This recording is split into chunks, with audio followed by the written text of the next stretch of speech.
Today we're going to talk about making your own custom watercolor palettes.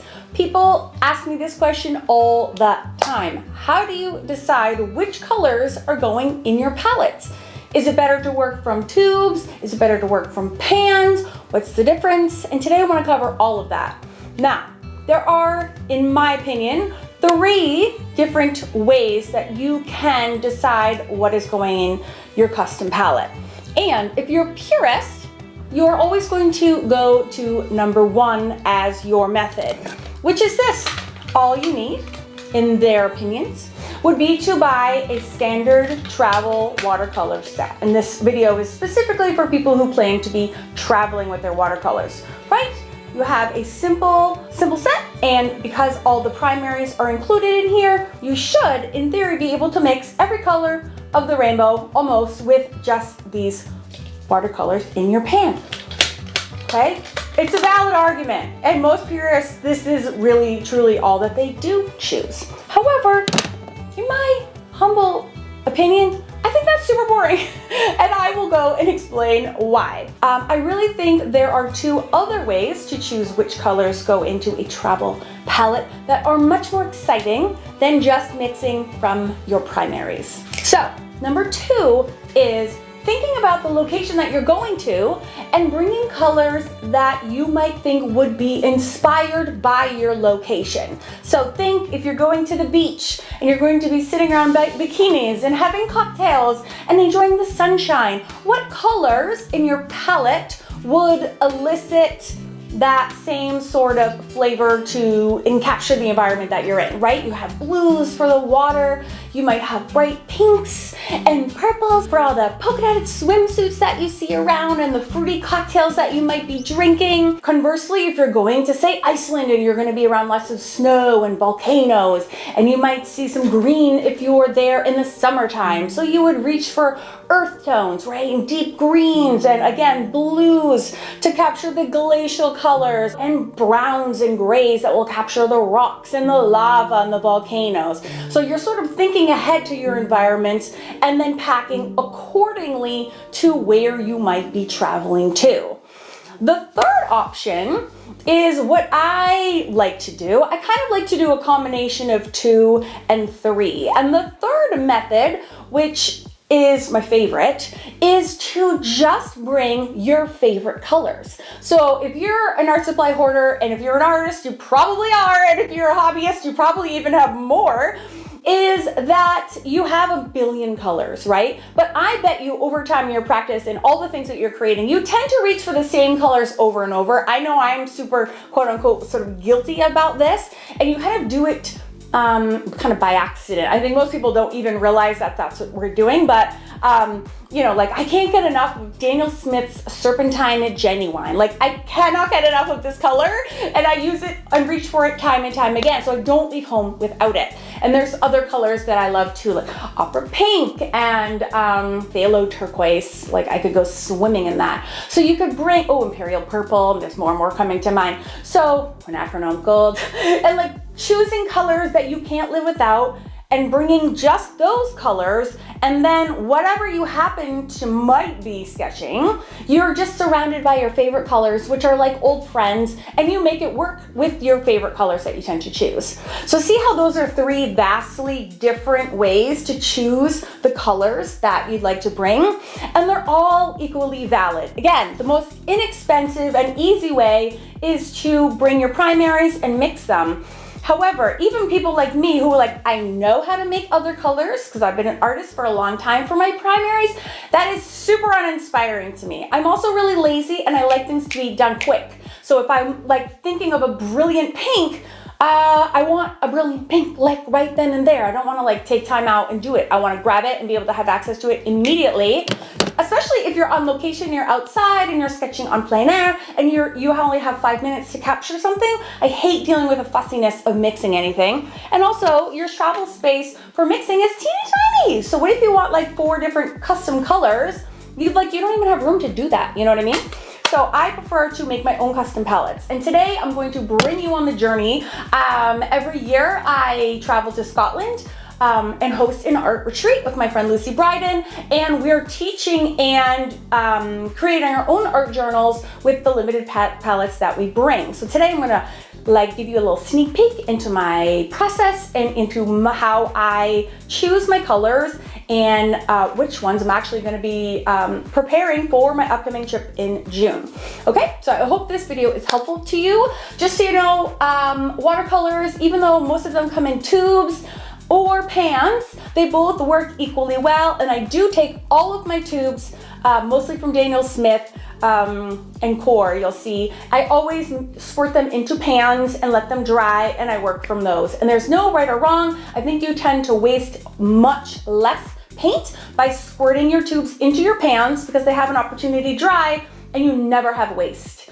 So if you're working wet from the tube, you can have a lot of waste over a lot of time because there's always going to be some amount of that unused portion that goes to waste. But if you're just working with the pans, it's so much more cost effective. So I highly recommend doing that. You'll see how I do it exactly in this video right now. So enjoy, stay till the end, because at the end, you'll also see me making one single custom palette out of a little Bob Ross mince tin. So on those days where I'm just doing like a short trip and I might be on an airplane for a few hours and that's all I have time for, that little palette is all that I bring with me. So you can see, click over to the next video and you'll get to watch me create that there. Okay, enjoy. And last but not least, in case I didn't make it clear, choosing watercolor colors for your palettes is actually a really deeply personal decision, and there is not a right or wrong way to do that. So just pick what you love and don't worry about everyone else. I forgot to ask, if you have any question, I am up to date on all of my comments across all my YouTube channels and all my videos. So please always feel free to ask in the comment section below. If this video is helpful for you, please consider sharing it with a friend and clicking the like and subscribe button below. Now let's go. Coming to you from a new space today, my husband, who works from home, which drives me crazy to be honest sometimes, is out on a field trip with my son in an amusement park for the whole day. So normally my family would murder me if I took over yet another space in our house, because I've already taken up an entire guest room and my master bedroom with my office and my art studio and my business. So today I'm sprawling out entirely onto my kitchen table, as you can see. So thankfully no one is home. All right, and excuse me, I went for a walk with my dog. It started pouring, so I am up. I am no makeup on, haven't showered. This is me. So sorry, but also deal with that. Okay, so what I'm doing today, and I thought I would take you along for the journey, is actually, even though it's April as I'm filming this, and I'm not going to my Scottish Castle art retreat until the end of June, the last week in June, and this is an art retreat that I host every year, this year twice a year, with my best art friend, Lucy Bryden. I love making watercolor palettes, and I thought I would take you on my journey of how I create my custom watercolor palettes for my travels. Now, every year I do this a little bit differently. Last year I made 3 palettes with whole pans, and I put magnets on the bottom, and it ended up being a mess. Look at my bed, look at this. See how that's a mess? All the magnets fell off, and my glue didn't adhere, and so this is a nightmare. So I can't use this at all. It's a mess. So I had 3 of these, which are a total mess. So this year I need to regroup and I need to redo these custom palettes. Now, I was online, as you do, and I found that these new, I hoard Daniel Smith watercolors. Let's just start right there and call it what it is. I will show you my, this is actually like an antique sewing box. This is the scratching post. That's where the camera just was laying. And this is filled with all my Daniel Smith watercolors. So I literally hoard them. Why do I love Daniel Smith? I think that they honestly make me feel like I'm painting with minerals of the earth, and I am obsessed. So Daniel Smith came out with these new, I actually don't even know if they're new. I think they're new. I've been hoarding these. I've never seen these before now. They have these new like little watercolor sets, and what I love about them is they give you 6 colors, and then they give you all these pans that you can fill with your own color. And I feel like they made these for me because I love making my custom palettes. But I also love the paint colors that they already have. So this is like the best of both worlds. So I bought 3. This is there's a blues set. Sorry. These are the colors you get with the blue. You get these, sorry, indigo, cerulean blue, Payne's blue gray, which I don't actually have Payne's blue gray, and I actually don't think I have indigo, so that's amazing. And then Sodalite Genuine, Sleeping Beauty, and Lunar Blue I already have, but there are 3 of my most favorite colors. So they're already here for me. And then look, I have 9 more that I get to fill in. So today I'm gonna be choosing the other colors that I wanna add. So I'm super excited, and that's what I was gonna share with you today. This is an earth, it's called Earth Desert to Mountains, and it comes with these 6 core neutrals.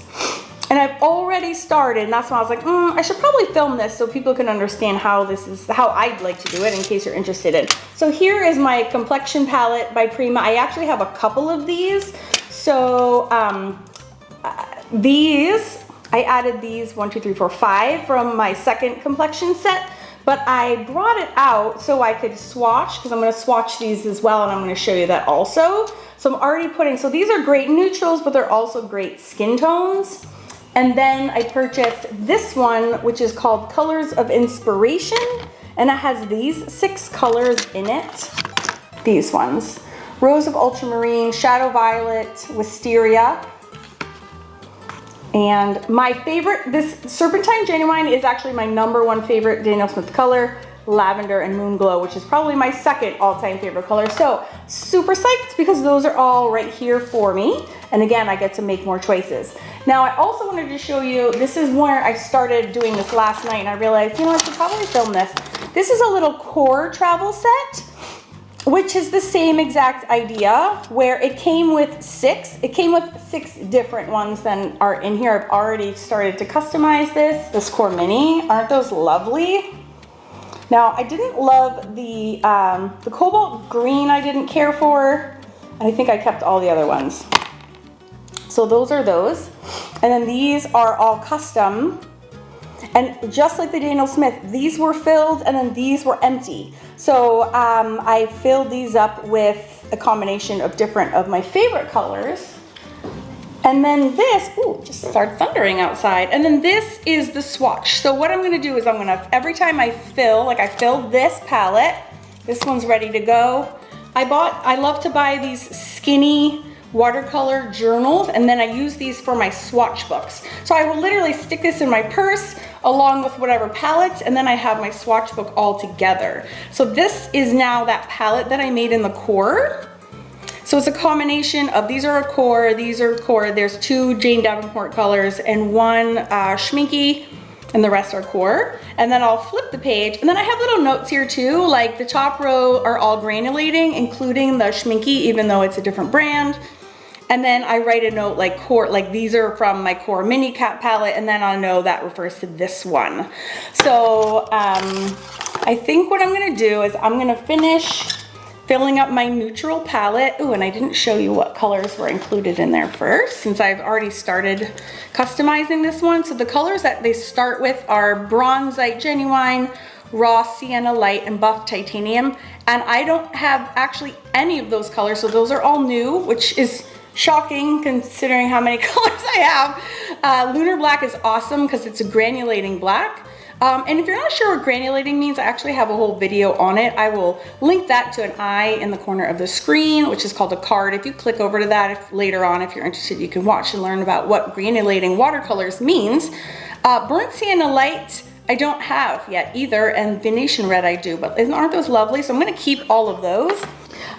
So I just had to make a lot of choices. There's so many great oranges. There's so many great neutral. It was really hard, but at least I know that when I need my neutrals, and again, this can be used for skin colors, but these are also great neutrals for like buildings, exteriors, shadows, gosh, like a landscape where there's clay. Notice I have a really hard time with a red and yellow, are colors I tend never to use.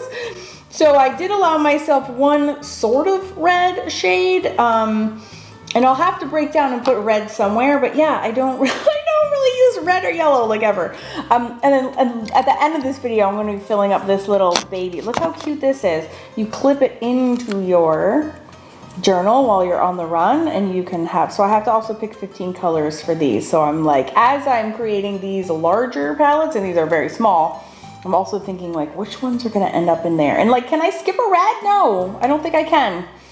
But anyways, one down, well, two down. I have my little mini chorus done, and I have my neutral palette done. And I'll show you how I squirt the tubes into the little half pans. It's very kind of self-explanatory, as you would think. You literally just squeeze it in, and then I just let this dry overnight.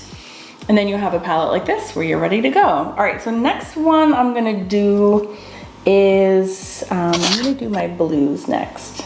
All right, and this is like really as self-explanatory as you would think it is. So these little pans, I just took from here, this little panny pan. This is phthalo turquoise, and then I really just simply squeeze this in. Okay. And then I just drop that bad boy in right there. Voila. And I have this little craft knife. If I need to take these out, which I did a bunch of the last one, I can come in here and like pry these individual pans out. And away we go. So that was phthalo turquoise, which is gonna sit right next to Sleeping Beauty because it's sort of like a darker shade of that. And then once I start getting a couple, so I don't forget, water. I'm so shameless. I'm using my actual napkin. Oh, thank God my family's not home. They would kill me. So I'm just getting a little bit, and then here I'm gonna start my new swatch sheet. So kind of in the middle here. Oh my God, can you even freaking stand it? I have glass beads, that's what's making that crazy sound. And then I can start doing my strip. As you can see, they're sort of similar. And then I can swatch. Now I'm leaving this one pretty much as is. I'm not changing these out the way that I changed so many of them out in the last one. Because I pretty much like all blues and greens I am on board with. And then I get to choose one more. So I will probably, let's see what color that third one was. Okay. I think that was the Payne's Blue Gray.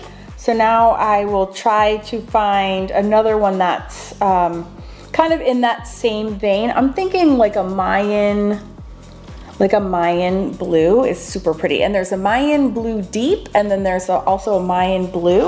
And this is kind of how I determine. I go over to here. These are all the swatches I've already done. And I will kind of hunt for a shade that makes the most sense, but also something like Kyanite Genuine would be really pretty and appropriate for that blue, because that's another blue gray.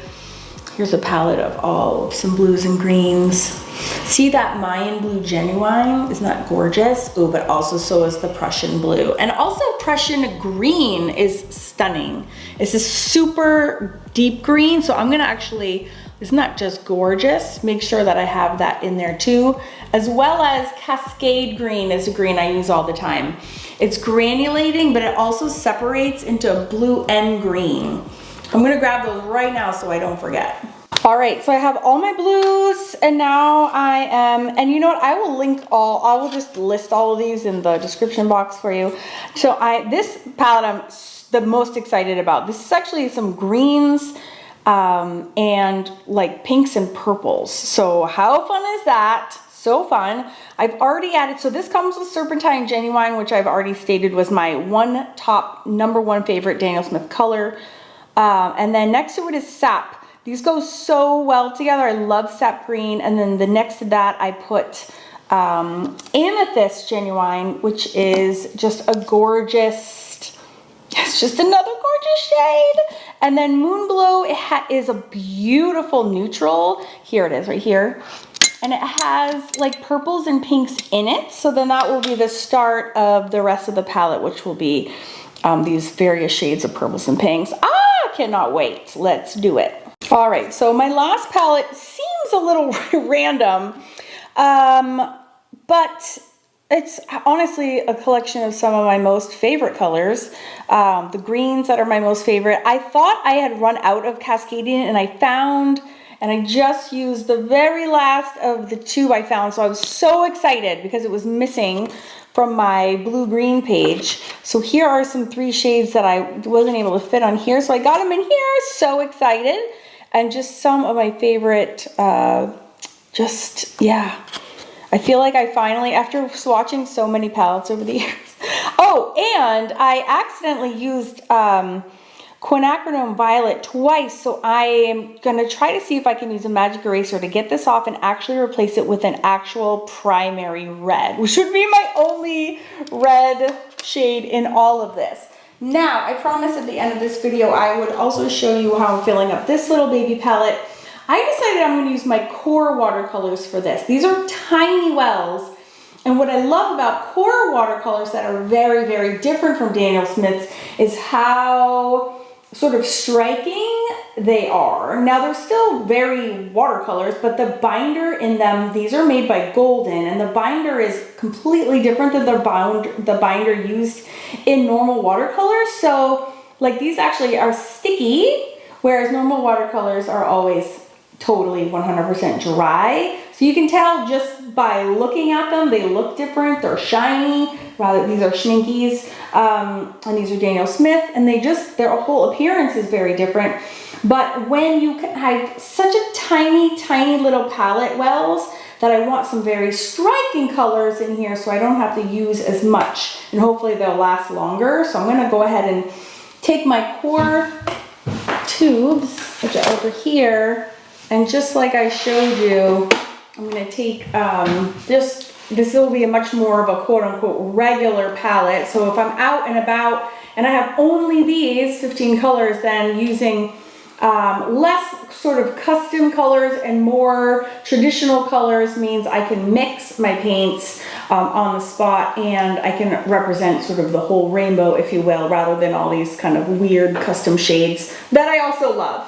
But there's, you know, a time and place for everything, so I'm gonna go ahead and squish these in here too.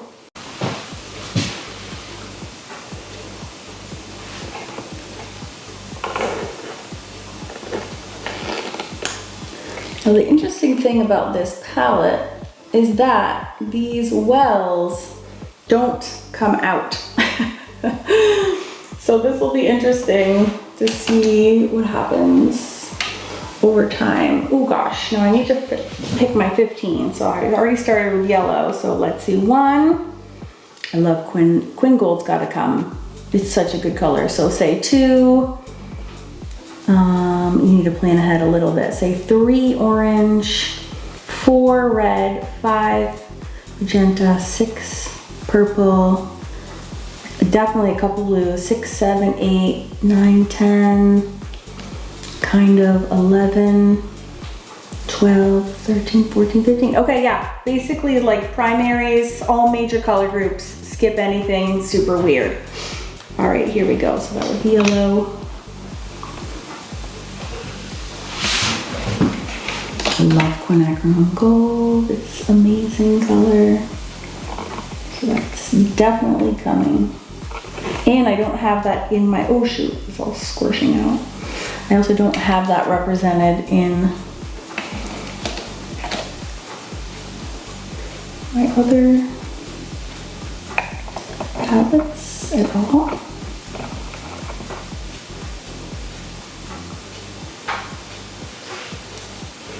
And then cadmium red. My only red I'm bringing with. I don't know what I have against red, but I'm just glopping this everywhere. We're definitely gonna want some magenta.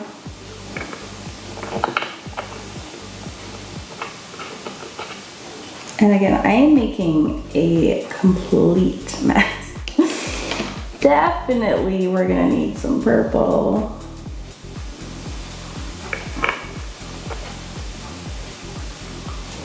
Everything behaves differently about QoR watercolors.